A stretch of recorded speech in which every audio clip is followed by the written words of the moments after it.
One video just recorded recently was talking about some of the things, you know, making you think, can you handle living in the province, you know, the deep province as a foreigner? This is where we are. The deep province, deep province. Look, not even hardly neighbors really close, although you can hear the neighbors. If I'm really quiet now, you can probably hear the neighbor down there with his karaoke. Sometimes over this way as well. Behind this place, not this place, but behind that place, there's neighbors with karaoke. You got a pig farm down here and so on, but it's still beautiful here. And that's the point of this video. Some of the wonderful things. If you get to the point where you're thinking about maybe meeting someone in the province, my suggestion is, based on our experience, do your best, well, first, to get a vehicle of some sort. This is a surplus video. I have a surplus car, a surplus car, not video. Oh. And they're relatively cheap, but you're going to get what you pay for, okay? We'll just leave it at that. But, oh, I feel rain. And then after you get your vehicle, make sure, I think it's good to try somehow to make a tiny home. See, this is Filipina's tiny home. She's trying very hard to make a tiny home here. So I'd suggest that too. Get some land, dirt, put a tiny home on it. And this is the beauty about the province, because you can get something relatively inexpensive with the vehicle and relatively inexpensive with the house. I think all in all, this is only going to be about 5,000 US dollars, I think.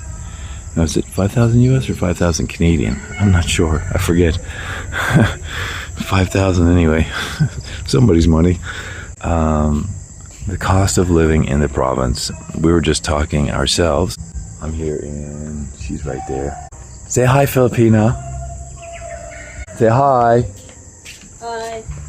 We were just talking the other day saying it definitely is cheaper living in the province. By living in the province, you're gonna, and by, you know, doing these things I'm suggesting, you're actually in the long run going to save a bundle, because we have, you know, lived in a condo in Davao, apartment in Valencia, condo in Cebu, condo in Dumaguete, trying to remember, condo in Manila, and still those are pretty cheap, you know, relatively speaking. But when you get here and get your little house, little tiny home like this, and then that expense is done, say about $5,000, and then you're just living here, right? I mean, what, the little cheap water bill you got? If you're shopping or growing food here locally, it's pretty low. Probably your biggest expense after getting settled in here is just, you know, maybe taking your vehicle going into Valencia City, like for where we are, or your nearest city, you know, with your gas. So you got, you know, the gas bill. And then, like, if you're using gas here with the generator, you got that gas bill. Water is next to nothing, I'm pretty sure, for the bill. The electricity, well, that's one thing, you know, you got your electricity pole here. And again, depending on how you're living here, like, I thought I could never live here in the Philippines without AC. And it comes that I've come to prefer living in the Philippines with no AC, with maybe just a few minor exceptions. But generally speaking, like for instance, in the nighttime, I much better like sleeping without the AC. I do like the fan, of course, but the fan just blowing in my face or whatever, I prefer that. And we do that most nights, actually, now. Most nights. So that surprised me. But yeah, so I mean, you're looking at maybe some fans running for your electricity. You got your TV running for your electricity. Just your phones, laptops, whatever. These are all small pulls on the electricity. What's the biggest thing you'd have? Maybe if you got a water pump, I guess that might at times, if you got the AC running, that would pull in a bit more. But again, depending on what kind of person you are, you might be surprised to find out you don't really even need the AC on. At least not that much. So that's not going to be a big bill either. So when you really think about truly living in the province, try to find a place with a lot of space, because this place does. This is Mahal's property here. Her brother lives right across the street. I guess I'm standing on the street. But look, you know, generally speaking, again, a lot of just vegetation, people way over there, people way over there, down there, people way down there. But try to get yourself some space if at all possible. And that will really help you big time.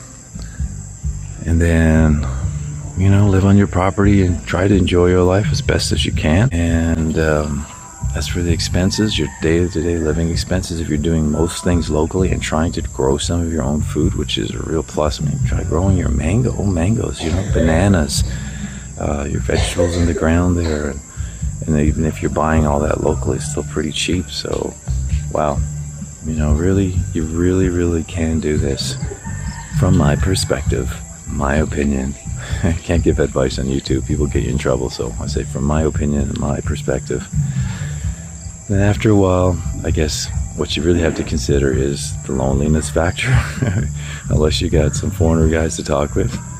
And then maybe every now and again having to go into one of the bigger cities just to enjoy some of the shopping, the mall, and some of the things in there, like, you know, Burger King, KFC, or whatever you like.